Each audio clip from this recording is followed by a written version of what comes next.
This is one of the few files marked true in the Nocturne archives, a case documented by multiple institutions, reviewed, and sealed. If you've been here before, you already know what this means. Silence, data, and something that refuses to stay buried. If this is your first time, keep listening. The air below Sedlec still carries its own echo. File now. 1 also require true file. The Sedlec Ossuary lies beneath the Church of All Saints in Kutna, a small town east of Prague. It contains the bones of more than 40,000 human beings, stacked, sculpted, and suspended into chandeliers, coats of arms, and altars. The walls breathe calcium dust. The smell is faintly metallic, not of decay, but of preservation. In 1992, restoration teams from the Czech National Heritage Institute began acoustic mapping of the chapel. They wanted to measure how sound traveled through a space built from human material.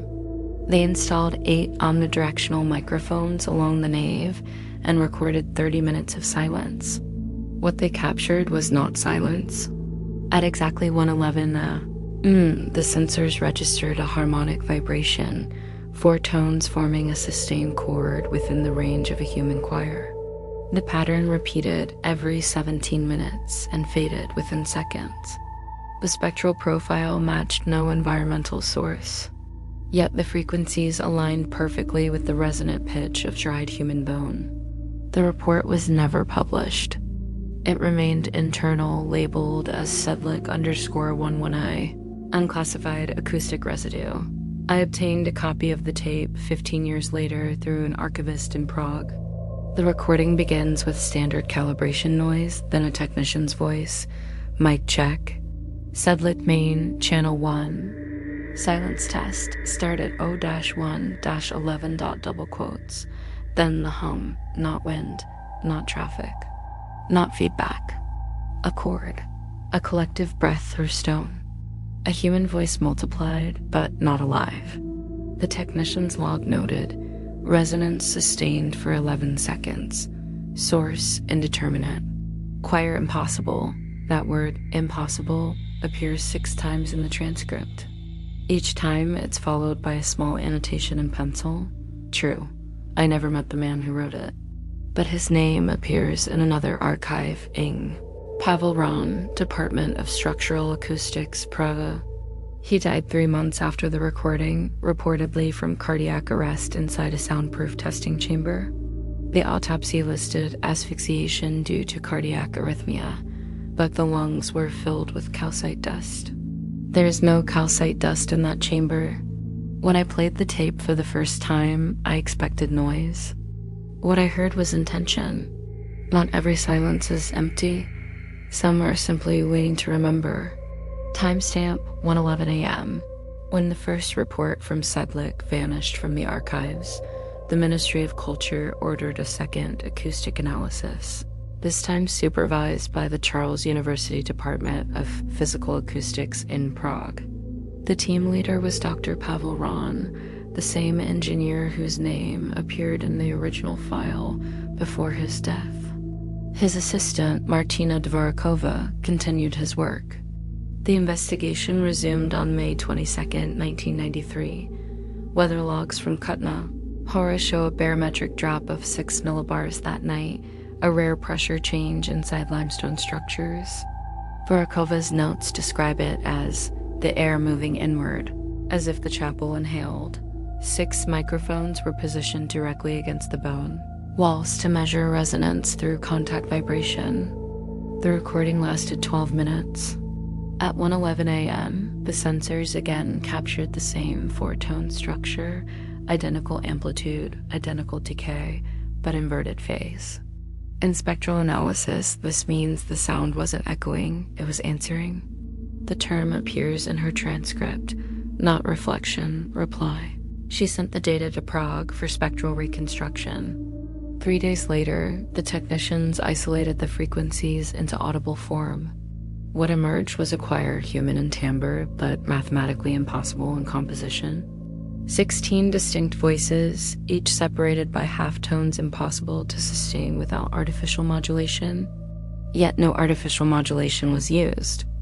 Experts in bioacoustics noticed the harmonic spacing corresponded exactly to the resonant properties of adult human femurs, the very bones used in the columns and arches of the chapel. The ossuary was literally singing through its own structure. The official analysis was labeled C47 Sedlec response. Only 3 copies of the recording were made. One remains in the Czech National Museum's acoustic archives, restricted to level 5 access. The second was sealed at the Archdiocese of Prague. The third was reported stolen in 1998. That tape resurfaced in 2007, anonymously delivered to the university. It arrived inside a padded envelope postmarked from Kutna, containing only a note: "Don't separate the voices. They collapse when isolated." The tape was redigitized, but the waveform behaved irregularly. Every attempt to separate frequencies caused dropouts in the surrounding data, like tissue tearing under force. After the 4th attempt, the file corrupted.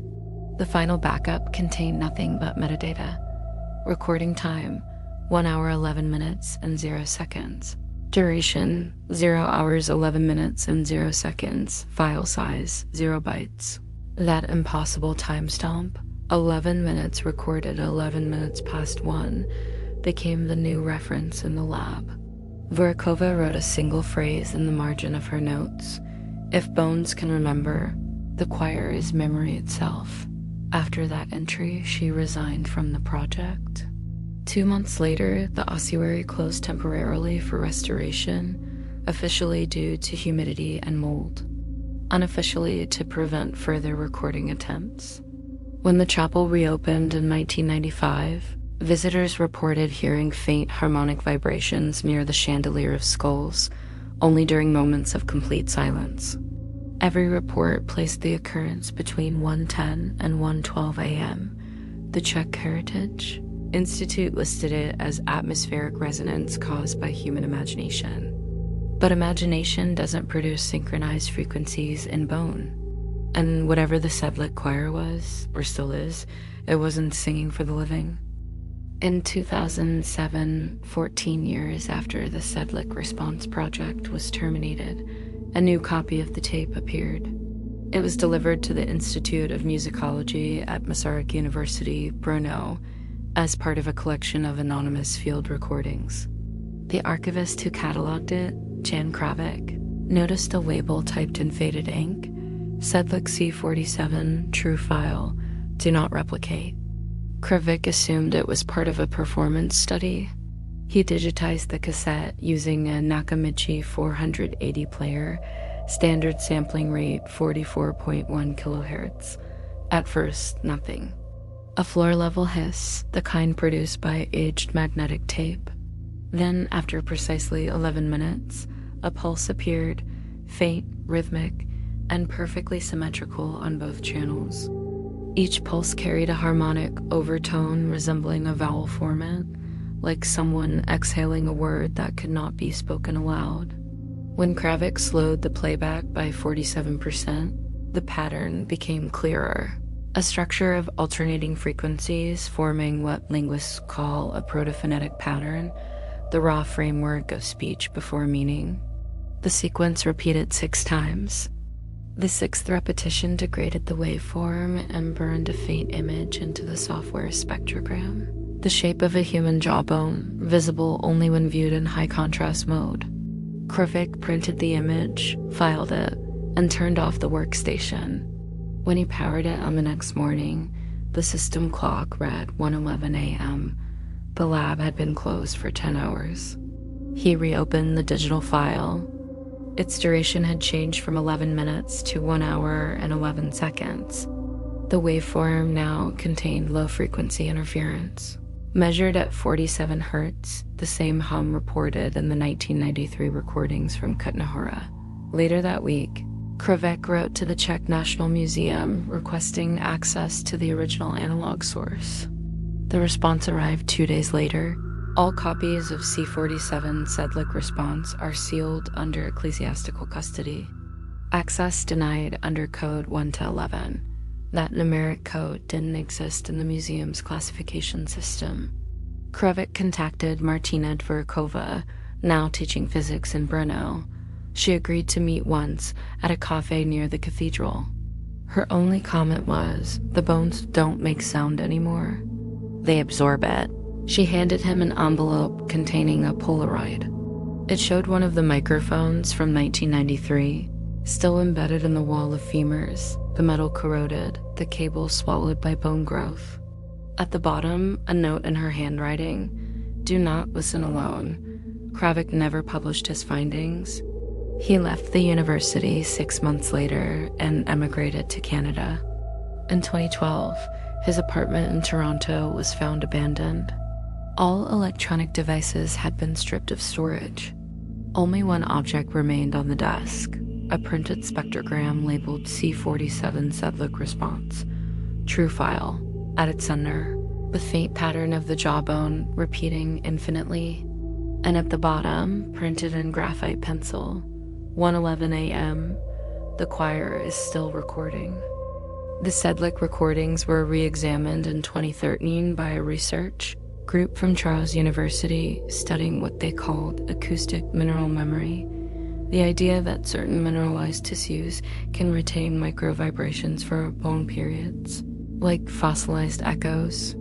In principle, the bones of 40,000 people could act as a collective resonator, an accidental instrument. Tests confirmed that calcified collagen preserves microscopic stress fractures that can behave like resonant chambers when struck by air pressure changes.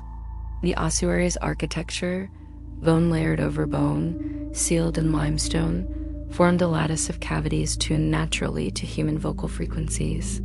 It wasn't superstition. It was physics shaped by death. To demonstrate the effect, scientists built a replica wall using human density composites. When they introduced a single tone at 70 Hz, the structure produced a second tone spontaneously, a self-echo delayed by exactly 1.11 seconds. The finding was filed as resonance delay phenomenon 111. Still, no laboratory model reproduced the complexity of the original recordings. The Sedlec pattern contained multiple harmonics weaving in mathematical ratios found only in live choral performance. Someone or something had synchronized 40,000 resonant cavities into song. The report ended cautiously. It is possible that the phenomenon constitutes a collective acoustic resonance produced by micropressure oscillations of the ossuary environment, amplified by anthropogenic material density.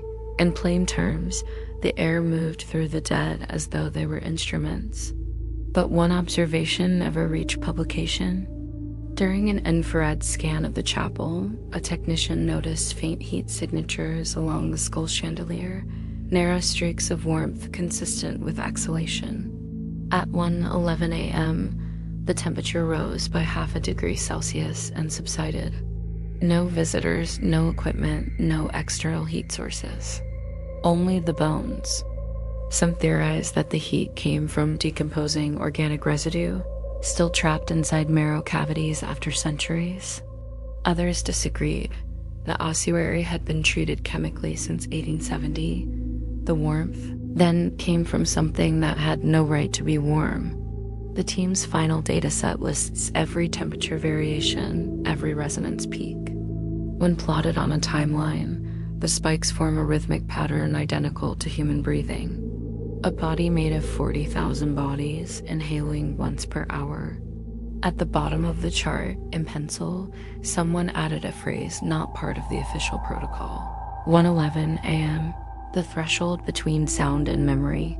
That annotation remains visible in the archived PDF. No one has admitted writing it. When I first read the report, I tried to rationalize it. Thermal noise, human error, digital artifact. But the numbers don't lie. Every reading, every harmonic, every degree shift aligns to the same minute. And every minute, something beneath Sedlec remembers to breathe. By late 2014, The Sedlec recordings had drawn the attention of the Archdiocese of Prague. Unofficially, a copy of Resonance Delay 111 had circulated among cathedral restorers, who noticed that the harmonic peaks coincided with the Gregorian scale of the Salve Regina. The correspondence began quietly letters between the Czech Heritage Institute and a representative of the Pontifical Commission for Sacred Archaeology. 2 months later, the Vatican sent an observer, Monsignor Tommaso Rinaldi, an acoustician by training and one of the few clergy with a degree in mechanical vibration. Rinaldi arrived in Kutna-Hora on March 6, 2015. He wore no collar, carried a field recorder, and requested that no media be present. His private report, later leaked to the press in fragments, describes the atmosphere inside the ossuary as oppressively calm, as if the air had weight. He noted that during prayer recitation, the stone arch above the nave emitted a harmonic overtone at exactly 329 hertz, the same fundamental as the E in the Regina Coeli chant. On the following night, at precisely 1:11 a.m., his recorder activated by itself. The device captured 47 seconds of sustained resonance, followed by a short interval of pressure fluctuation resembling an exhalation. Rinaldi wrote, "It is not the dead who sing. It is the structure that remembers the act of faith." When the data were analyzed in Rome, Vatican scientists confirmed the physical impossibility of spontaneous harmonic self-excitation in a sealed environment of that size. They referred to it as resonantia animorum, the resonance of souls. A confidential memorandum recommended discontinuing acoustic experiments in ossuaries until theological interpretation is achieved. Behind closed doors, a second directive was issued: the retrieval of all existing copies of the C-47 Sedlec response. Between 2016 and 2017, university and museum inventories show multiple items removed for ecclesiastical review. No documents record their return. When I contacted a curator at the National Museum, she spoke under anonymity. Her words were measured, almost rehearsed. They wanted to confirm that the pattern was prayer. But it isn't prayer, doctor. It's repetition. The distinction matters. Prayer is addressed outward. Repetition folds inward. In that inversion, the sacred becomes mechanical faith, reduced to resonance, devotion to vibration. Rinaldi's final annotation before leaving the Czech Republic reads, 111. The air below Sedlec responds to invocation but does not seek it. He returned to Rome, where his health declined rapidly. Official cause of death, pulmonary embolism. The autopsy found deposits of calcite in his lungs. No explanation was offered, no burial site publicly listed. The church sealed the report. The archive remains closed under the same classification code that has followed the case for decades. 1:11 a.m. After the Vatican intervention, the Sedlec project disappeared from every public database. Between 2017 and 2019, academic citations referring to resonance delay 111 were quietly removed. Digital identifiers returned error 404 within weeks. The Czech Heritage Institute described the deletion as routine maintenance, but internal logs retrieved later show a remote access session from an encrypted IP address registered to Vatican City State. By 2020, only fragments of the work survived, mostly in backup drives from laboratories in Brno and Praga. Those who tried to recover the data reported the same anomaly. Files refused to copy. Checksum verifications produced moving numbers, as if the data were actively resisting duplication. At the center of each corrupted file appeared a recurring tag, 1 hour, 11 minutes, and 0 seconds, the timestamp replacing the original creation date. It was not just information loss. Something inside the code had rewritten its own chronology. A year later, restoration crews returned to Sedlec to stabilize humidity levels. Their environmental sensors behaved erratically. At irregular intervals, pressure monitors registered an increase equivalent to a human sigh. Thermal cameras recorded faint silhouettes forming along the bone columns, shapes with no defined edges, cooler than their surroundings, as though absence itself had temperature. In February 2021, a tourist uploaded a short video from inside the chapel. In the background, a tone low, smooth, almost imperceptible matched the frequency of the E note documented by Rinaldi 6 years earlier. Within hours, the clip vanished from every platform. A cached thumbnail remained online for 2 days, showing a single line of subtitle auto-generated by the algorithm. The choir has resumed. No one could explain how the system transcribed a phrase that wasn't spoken. At the same time, local clergy reported malfunctioning audio equipment during Mass in the upper church. The microphones emitted faint harmonic feedback between 1:09 and 1:13 a.m., even when powered off. Technicians replaced the entire system. The noise persisted.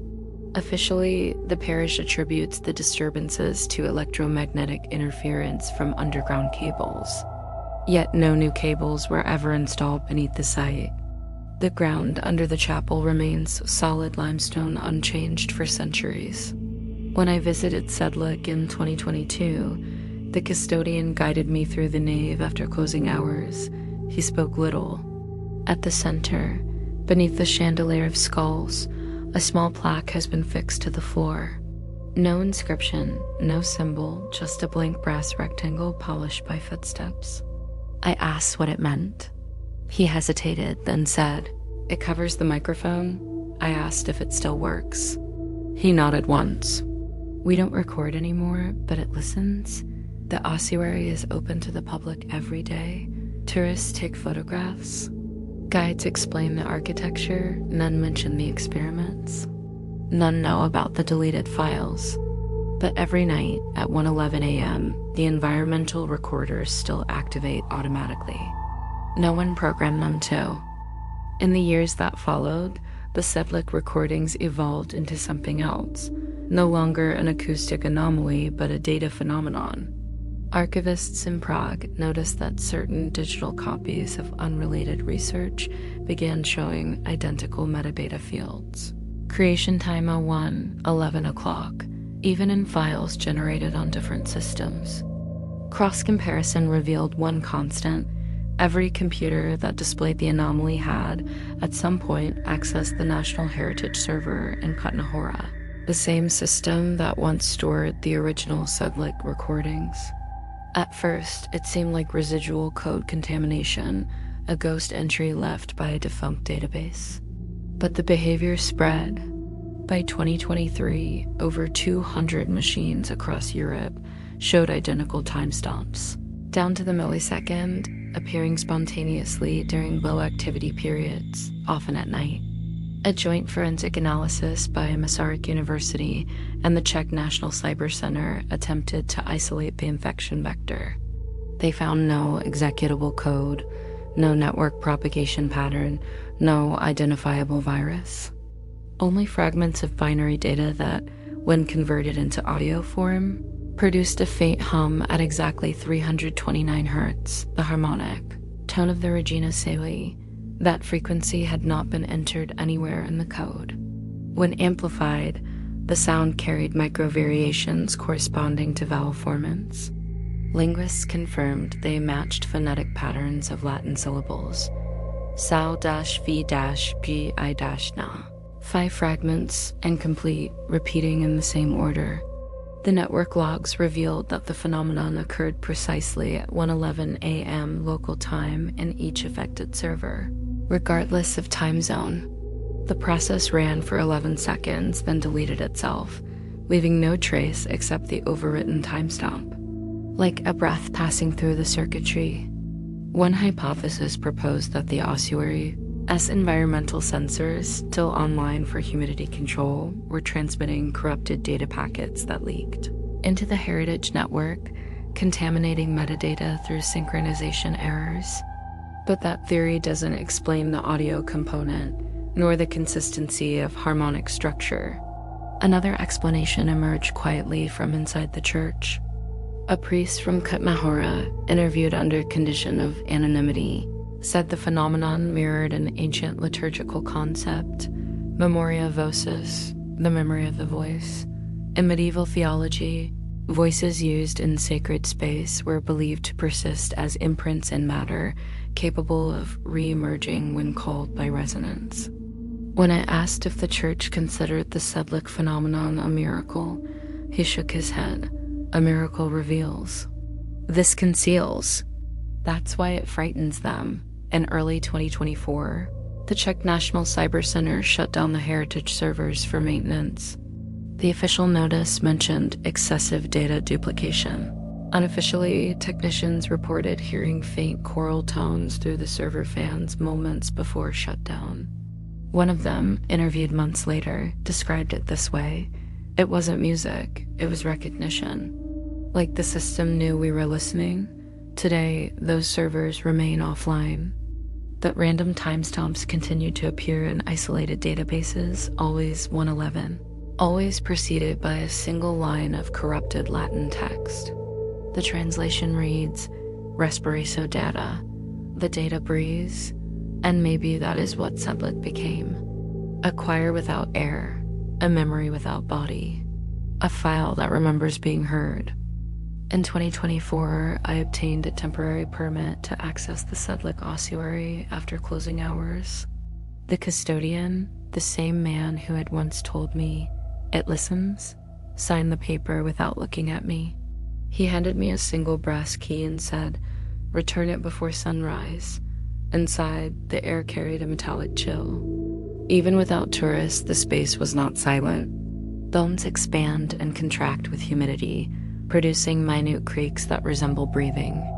I placed a calibrated condenser microphone on the stone floor, directly beneath the chandelier, and connected it to a portable recorder running on an isolated battery.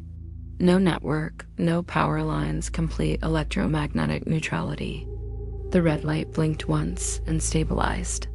Timestamp 1:10:32 a.m. for 40 seconds, nothing. Then, a low oscillation rose through the floor subsonic, below human hearing but visible on the levels display. At 1 hour 11 minutes and 0 seconds, the wave entered the audible range, 329 hertz, pure and stable. I watched the readout climb. No external vibration, no air movement. Yet the waveform pulsed with an almost organic rhythm, expanding and collapsing every 11 seconds. I whispered a test phrase, control sample.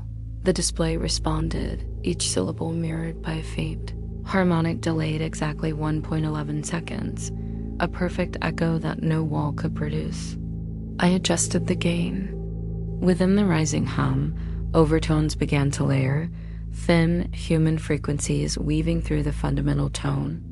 It sounded less like music and more like the memory of it, as if the air were rehearsing something it once knew. I moved closer to the chandelier. Each skull seemed to trap a fragment of resonance, a glimmer of sound trapped inside bone. The central femur column vibrated imperceptibly. Fine calcite dust drifted downward. On my recorder, the amplitude peaked, then fell into a silence sharper than any absence I have measured. The file ended by itself at 1 hour 11 minutes and 11 seconds after the harmonic collapsed.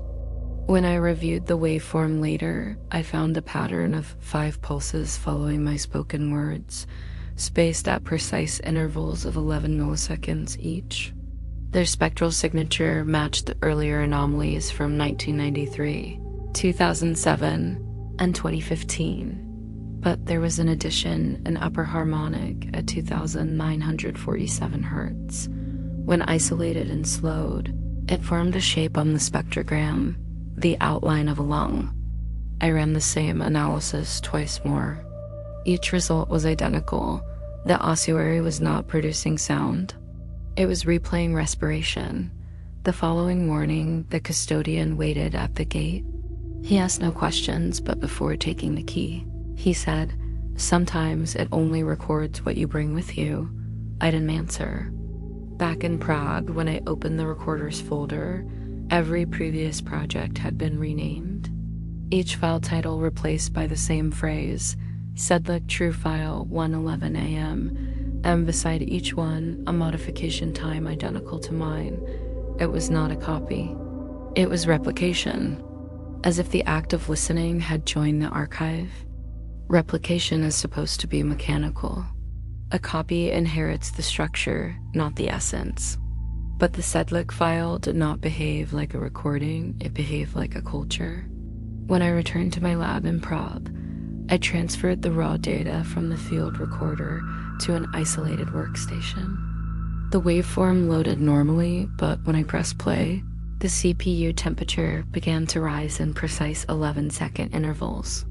Every cycle coincided with the same harmonic pattern, 329 Hz fundamental.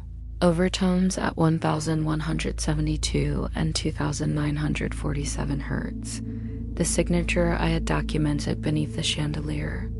At 1:11 a.m., the lab's ambient microphone, which had not been connected to the recording device, activated itself.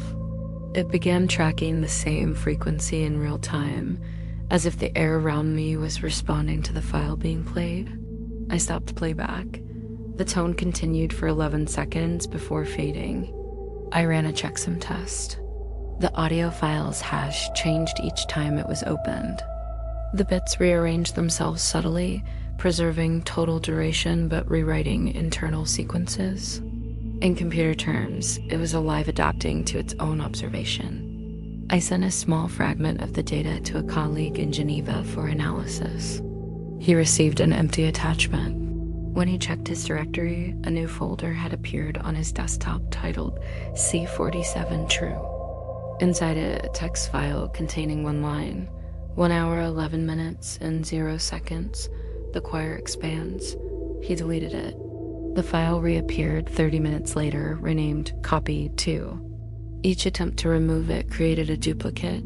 Within days, my own systems began generating identical artifacts, subfolders named after times, sound logs with no source input, all timestamped at 1:11. I disconnected the machines, stored the drives in sealed static bags, and locked them in cold archive storage. The next morning, the temperature sensors inside the vault registered a rhythmic fluctuation of 0.5 degree 11-second cycles.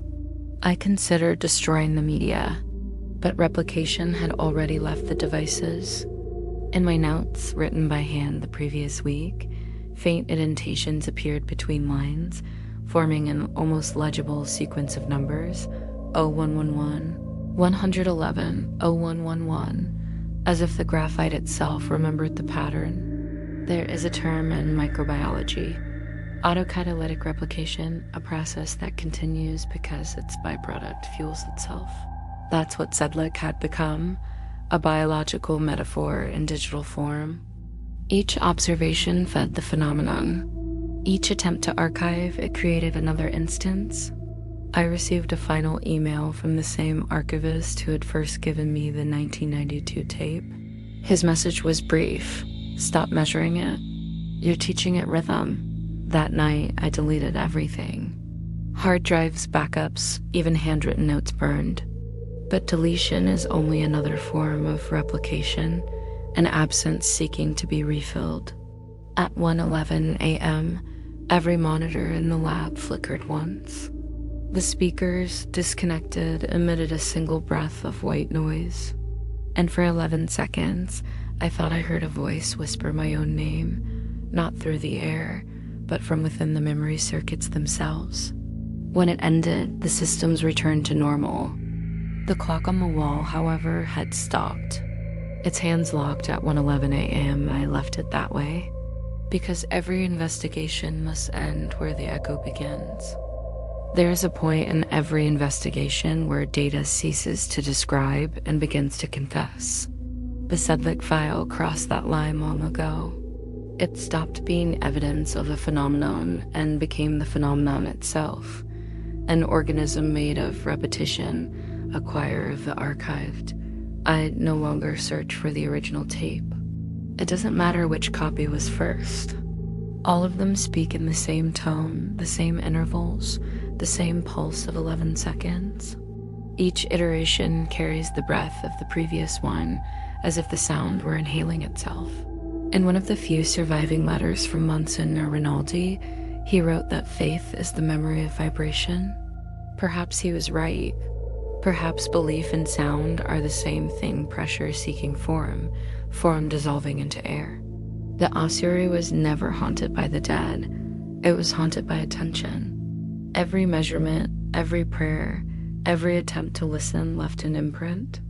40,000 lives condensed into the mineral memory of bone, and the weight of centuries pressing silence into signal. That is what Sedlec preserved, not the voice of the departed, but the pattern of being heard. Sometimes, late at night, when I review new cases, the hum returns faintly through the lab speakers, always low, always symmetrical, always at 329 hertz. It vanishes the moment I acknowledge it, but its absence feels heavier than sound. I have come to believe that the choir was never beneath the church. It was within the medium itself, within any structure willing to remember motion. Carbon, calcium, silicon, it makes no difference. Memory vibrates, and vibration is memory. The time stamp remains constant, the meaning does not. Every instance of 1:11 a.m. marks the intersection of observation and echo, where science meets its own reflection. This file will remain sealed, not to protect the world from it, but to protect it from us. Because what Sedlec teaches is not that the dead can sing. It teaches that nothing ever truly stops resonating. Not sound. Not faith.